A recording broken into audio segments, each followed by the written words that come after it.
Monsieur le Président, nous Bonjour. sommes ici en direct du Rocher des Dons Tout à fait. pour le 24e, si je ne me trompe pas, banc des vendanges.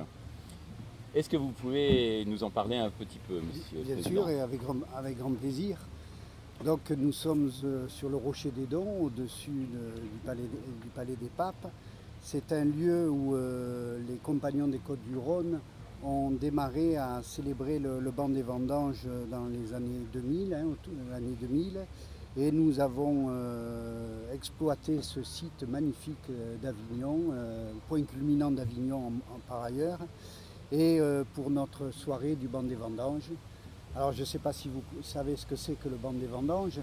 Le banc des vendanges, c'est une affaire ancienne, c'était l'autorisation qui était donnée par les seigneurs pour démarrer la vendange. Il fallait une autorisation, ça ne pouvait pas se faire.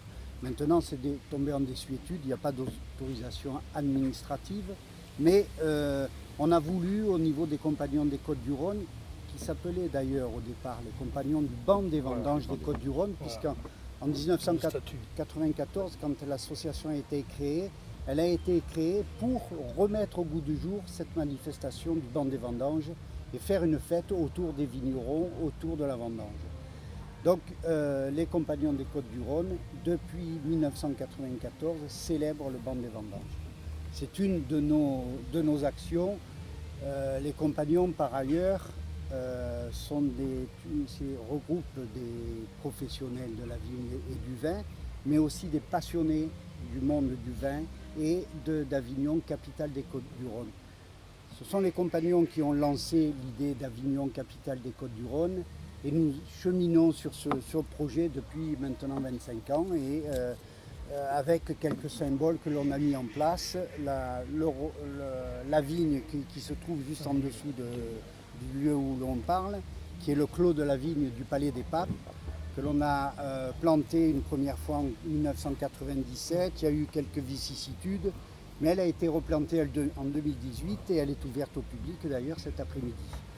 Voilà, l'histoire du banc des vendanges, c'est à peu près ça. Et donc, fête populaire, gratuite, puisque c'est sur un domaine public que l'on privatise pour l'après-midi, pour la soirée, mais c'est un domaine public, et avec le soutien de l'interprofession, du syndicat des vignerons et bien sûr de la municipalité d'Avignon, qui est derrière nous pour toutes nos manifestations, qui soutient toutes les actions en faveur de la célébration d'Avignon, capitale des Côtes-du-Rhône, et tout ce qui peut rappeler la convivialité et la culture provençale de notre région, puisque c'est aussi quelque chose qui nous tient vraiment à cœur, c'est de faire partager cette culture provençale avec des solutions actuelles, mais le jour du banc des vendanges, on célèbre quand même la tradition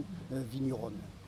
Qui est très très important pour nous tous, Avignonnais et toute cette région PACA, cette tradition de la conserver et de la transmettre. Bien sûr, c'est notre souci, notre objectif et notre plaisir aussi, puisque nous sommes orientés partage, convivialité, échange, donc c'est ce que l'on souhaite avec tous les gens qui nous rejoignent ce soir. Si les choses vont bien, et il n'y a pas de raison que ça aille mal, il fait déjà grand beau. Le ciel nous suit depuis le début de nos manifestations, puisqu'on n'a jamais eu d'intempéries sur le banc.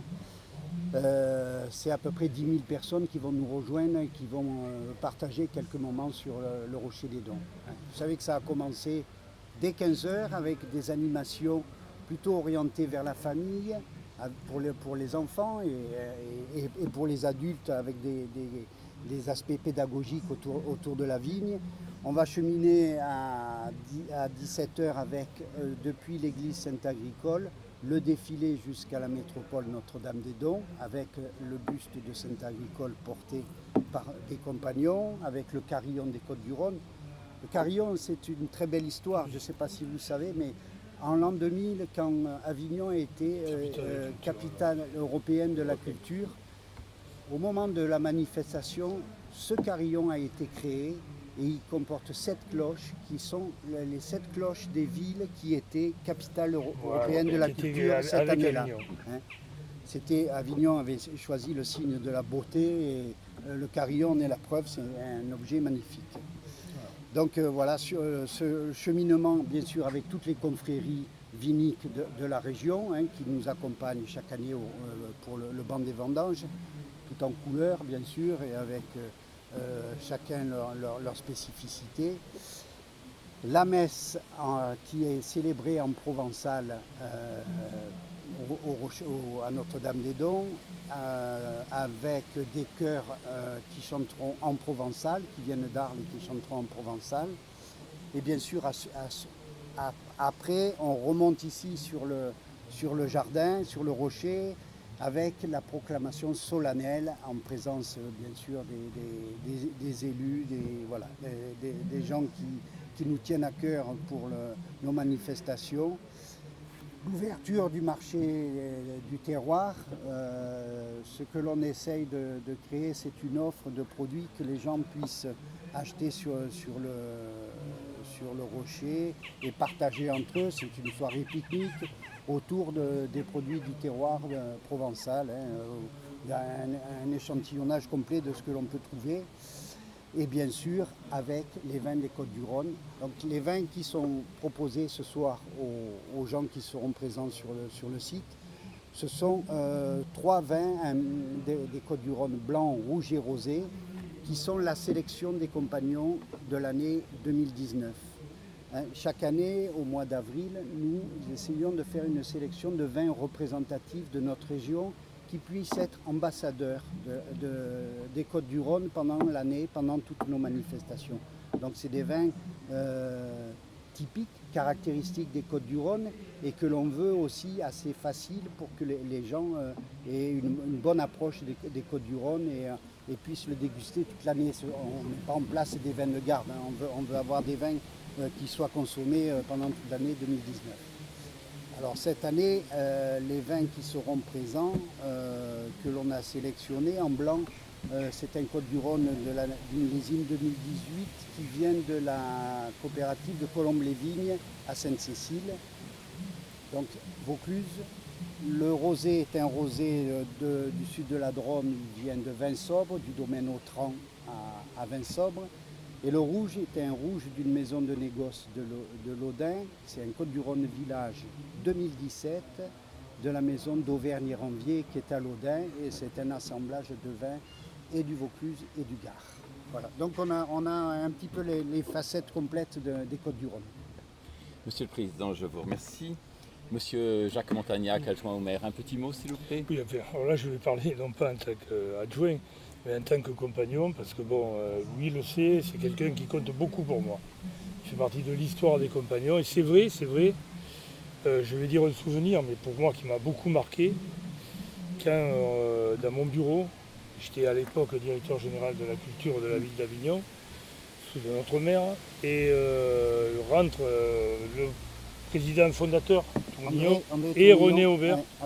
Et ils me disent, écoute, sans toi, on n'y arrivera pas, il faut que tu montes tout, etc. Bon, les statuts, c'est moi qui les ai rédigés, etc. Et puis surtout, la continuité dont a fait allusion Louis, très justement, la capitale de la culture, où j'étais le directeur général de la capitale de la culture de l'Europe.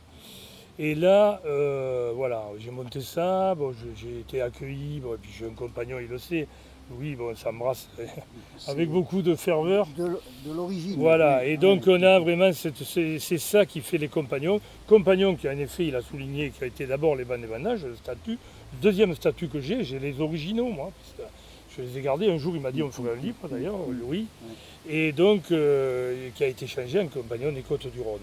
Et de voir que cette première réunion, je tiens à le dire, les 2 qui étaient avec moi sont décédés, je leur rends hommage et vous voyez, ça me fait réfléchir à moi.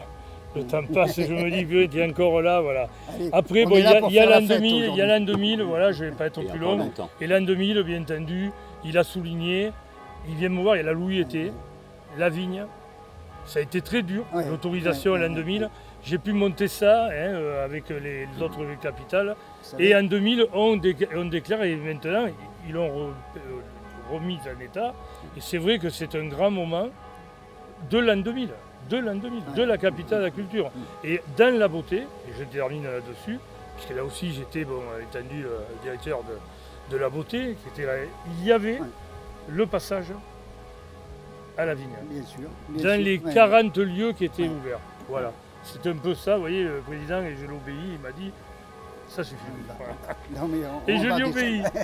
Voilà, et bien écoutez, Friendly Radio qui était en direct du Rocher des Dons vous remercie énormément c'est de nous votre Merci à vous, présence merci et à de vous. votre gentillesse. Merci à vous, et on va, et là On vous vous avez souhaite la- une bonne soirée Voilà. et puis peut-être à tout à l'heure. Et je sur- pars sur avec le Rocher. président.